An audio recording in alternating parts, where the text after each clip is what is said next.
오늘 말씀은 이사야 52장 1절부터 12절까지입니다. 시온이여 깰지어다 깰지어다 내 힘을 낼지어다. 거룩한 성 예루살렘이여 내 아름다운 옷을 입을지어다. 이제부터 할례 받지 아니한 자와 부정한 자가 다시는 내게로 들어옴이 없을 것임이라. 너는 티끌을 털어 버릴지어다. 예루살렘이여 일어나 앉을지어다. 사로잡힌 딸 시온이여 내 목의 줄을 스스로 풀지어다. 여호와께서 이와 같이 말씀하시되 너희가 값없이 팔렸으니 돈 없이 속량되리라. 주 여호와께서 이와 같이 말씀하시되 내 백성이 전에 애굽에 내려가서 거기에 거류하였고 아수리는 공연히 그들을 압박하였도다. 그러므로 이제 여호와께서 말씀하시되 내 백성이 까닭없이 잡혀갔으니 내가 여기서 어떻게 하랴. 여호와께서 말씀하시되 그들을 관할하는 자들이 떠들며 내 이름을 항상 종일토록 더럽히도다. 그러므로 내 백성은 내 이름을 알리라. 그러므로 그날에는 그들이 이 말을 하는 자가 나인 줄을 알리라. 내가 여기 있느니라.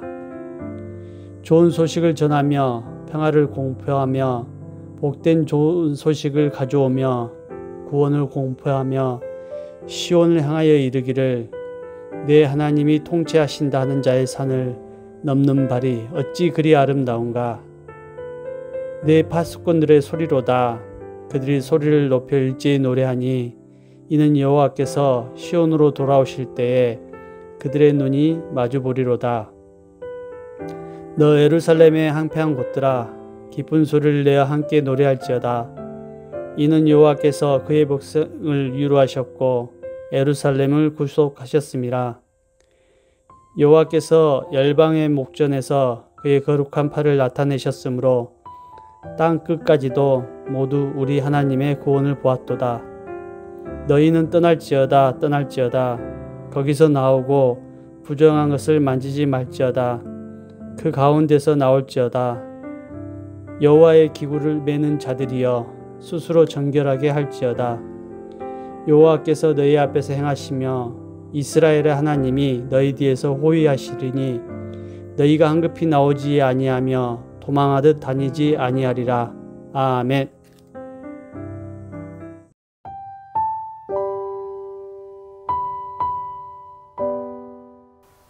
선생님이 출석을 부를 때 내 이름을 제대로 안 불러주면 속상합니다. 이름 외에 별명이 있는데요. 나의 특징을 잘 살려준 좋은 별명으로 불리는 건 기분 좋은 일이지만 내가 싫어하는 별명으로 불리고 싶지는 않습니다. 하나님은 그분의 백성을 불러주십니다. 우리에게 좋은 이름을 붙여서 불러주십니다. 그리고 우리는 하나님의 이름을 부릅니다. 우리도 하나님의 이름을 제대로 바른 이름, 좋은 이름으로 잘 불러야 합니다. 하나님의 이름을 부른 그분의 백성들은 또한 그분의 이름을 다른 이들에게도 알려야 합니다. 우리를 구원하신 하나님의 이름을 찬양하고 그 이름을 전합니다. 이것이 그리스도인의 삶의 중요한 일들인데요. 오늘 본문을 이름이라는 주제를 가지고 함께 풀어가면서 우리 삶에 적용해 봅시다. 먼저 생각할 것은 이름을 부른다는 것의 의미입니다. 하나님은 이스라엘 백성을 거룩한 성 예루살렘이라고 불러주시고 또한 딸 시온 이렇게도 불러주십니다. 사실은 지금까지 우리가 본 바와 같이 이스라엘은 거룩하지 않습니다. 이 딸이라고 불릴 만큼 하나님을 아버지로 잘 섬기지도 않았습니다. 하지만 하나님은 사랑스럽게 이스라엘을 불러주십니다. 생각해보면 우리도 그렇습니다. 하나님은 우리를 그분의 자녀라고 불러주십니다. 우리를 의롭다고 해주시고 우리를 사랑스럽다 해주십니다. 그런데 우리는 그런 호칭으로 불릴 만한 자격이 없습니다. 하나님께서 우리를 사랑스럽게 부르시는 이유는 우리에게 자격이 있어서가 아니라 하나님께서 우리를 그만큼 사랑하시기 때문입니다. 사랑하면 눈에 콩깍지가 씌운다고들 하지요. 표현하자면 하나님은 우리를 그리스도의 사랑 안에서 보시기 때문에 우리는 그분의 시야에 아름답고 사랑스럽고 의로운 존재로 보이는 것입니다. 이에 대해 한 가지 적용을 하면 그래서 우리도 하나님의 이름을 잘 불러야 합니다. 때로 어떤 경우 우리는 급한 대로 하나님을 부를 때가 있습니다. 그분은 합격의 신이시고 다산의 신이시고 성공의 신이시며 돈의 신인 것처럼 그분을 부를 때가 있습니다. 우상을 섬기는 이들은 자신들이 만든 우상을 그렇게 불러댑니다. 성경에 나오는 바알의 다른 이름이 바로 다산의 신, 농경의 신입니다. 인간의 필요를 채운다는 점에서 그들이 우상을 부르는 방식입니다. 그런데 우상을 부르는 것처럼 하나님을 부를 때가 우리에게도 있는 것입니다. 우리는 하나님의 이름을 제대로 불러야 합니다. 그분은 창조자이시며 구원자이시고 다시 오실 심판자이십니다. 우리가 필요한 대로 그분을 불러서는 안 되며 성경이 알려주시는 대로 그분을 불러야 합니다. 하나님은 이 자격 없는 이들을 구원하시고 그분의 자녀로 삼으셨습니다. 이것이 앞서서 본 것인데요. 우리는 이를 복음, 기쁜 소식이라고 말합니다. 이 복된 소식, 기쁜 소식은 널리 전해야만 합니다. 전해야 될 복된 소식을 7절에서는 네, 하나님이 통치하신다 이렇게 요약을 합니다. 하나님의 통치, 이것이 가장 복된 소식, 아름다운 소식입니다. 이 소식을 전하는 이들의 발걸음이 참 아름답다 이렇게 성경은 말합니다.